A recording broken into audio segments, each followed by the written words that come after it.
Hello friends. So what you see behind me is actually the rebuilt tower of the economic center of the Kingdom of Edom, which about going on 15 years now, 15 years ago,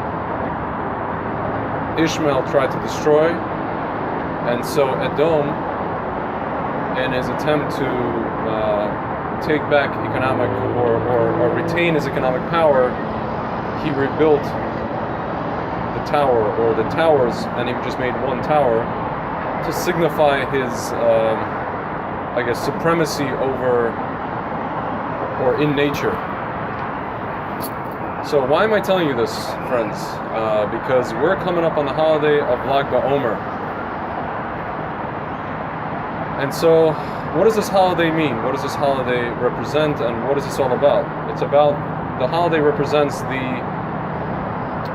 it is the commemoration of the Yortzeit of Rabbi Shimon Bar Yochai, the author of the Zohar, which is the mystical work of Judaism and the foundation of Kabbalah.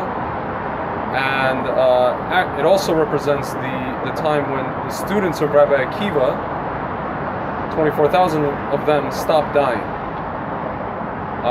And it also just so happens to be that Rabbi Shimon Bar Yochai was the main student of Rabbi Akiva. Why is it significant in light of what I just told you guys? Because both Rabbi Shimon Bar Yochai and Rabbi Akiva, they did what they did.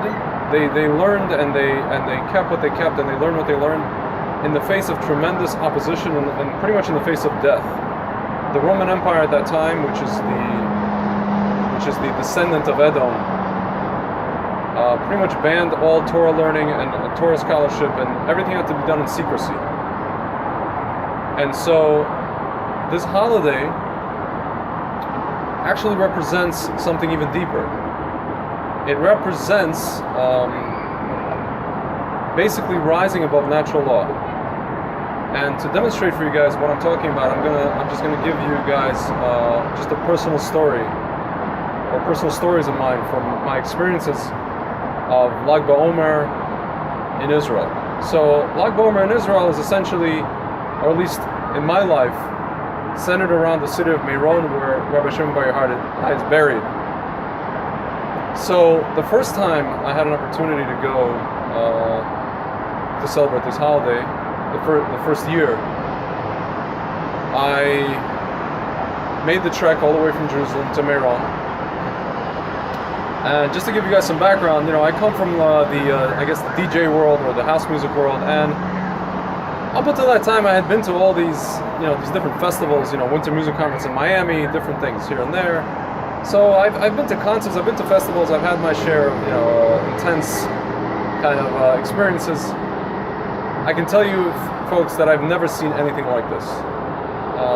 Jews dancing in unison and achdus and unity, not just in unison but in unity, and singing and dancing into the night, and it's just like one repetitive tune or two repetitive tunes, and just total euphoria and total ecstasy. No drugs, no alcohol, no nothing.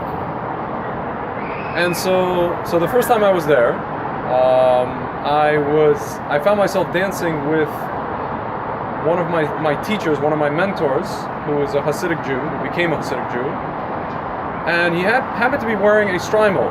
And so at some point during the dancing, we were all dancing in a circle, and he takes his shtreimel and he puts it on my head. So now I'm this guy with jeans and a kippah, maybe tzitzit, jeans and a t-shirt, maybe tzitzit and a kippah, but I'm wearing a shtreimel all of a sudden, so I get distracted by this. We're dancing in a circle. Next thing you know, one of my rabbis, he lands right on my ankle, and I basically turn my ankle. I can't walk for the rest of the night. I can't dance. I can't walk. I'm out of commission. Maybe like an hour later, a few minutes later, I'm like, you know what? I'm just gonna go back to Jerusalem. It was already like 1 o'clock in the morning, 2 o'clock in the morning. I get on the bus to Jerusalem, and there was absolutely no way that I could alleviate my pain. I was in total excruciating pain in my ankle, and I tried to sleep. I tried to elevate my ankle, didn't work. I tried to put it down, didn't work. The entire time on the bus ride, I'm in excruciating pain. Finally, after 3.5 hours, we get to Central Bus Station. I hobble out of the bus onto the light rail. I get on the light rail. I'm in excruciating pain. I hobble off the light rail.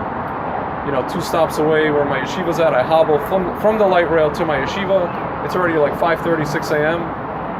I get to my bed and I go to sleep in excruciating pain. I wake up at around noon, and it's as if there is no, and my ankle was swollen. I put ice on it, but it didn't. Nothing was really working, and I thought that I was going to have to go to the hospital. I wake up at like noon, 1 o'clock, completely healed. There was no pain. It's like nothing ever happened. Story number 2. The following year, I go to Meron again with my friend. This time, my friend and I decided we're going to go up on the bleachers with all the Hasidim. So friends, you have to understand something. Just as I said, this is a holiday that defies natural law. So what happens? You get up on the bleachers with about 1,000 Hasidim initially. So you're thinking to yourself, okay, we'll be fine. This can hold 1,000 people. But then what happens is, over the course of the night, or right before the dancing starts, right before the fire is lit by one of the Rebbes, more Hasidim start piling on, and more, and more, and more, and more.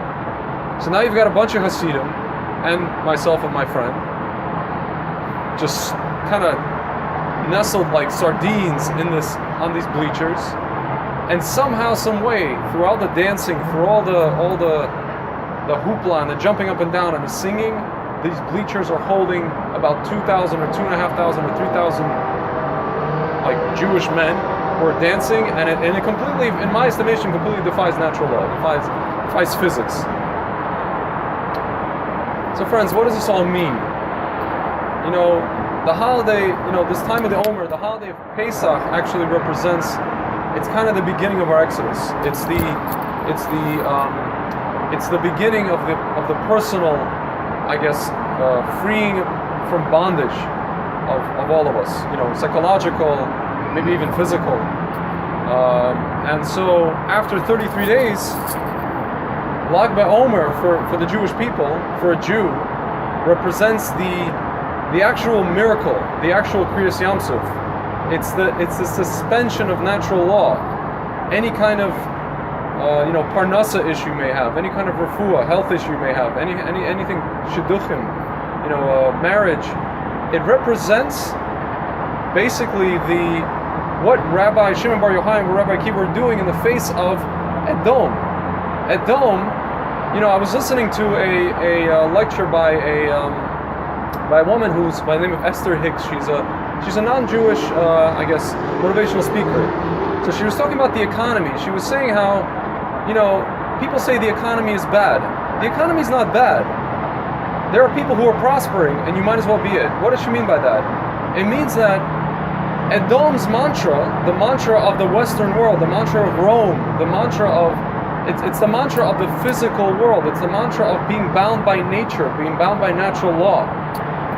And the mantra of the Jew, especially on Lag BaOmer, is the mantra of rising above natural law, rising above what the economy says, rising above what your boss says, rising above what your parent, what your relatives say, what your friends say, what your society says.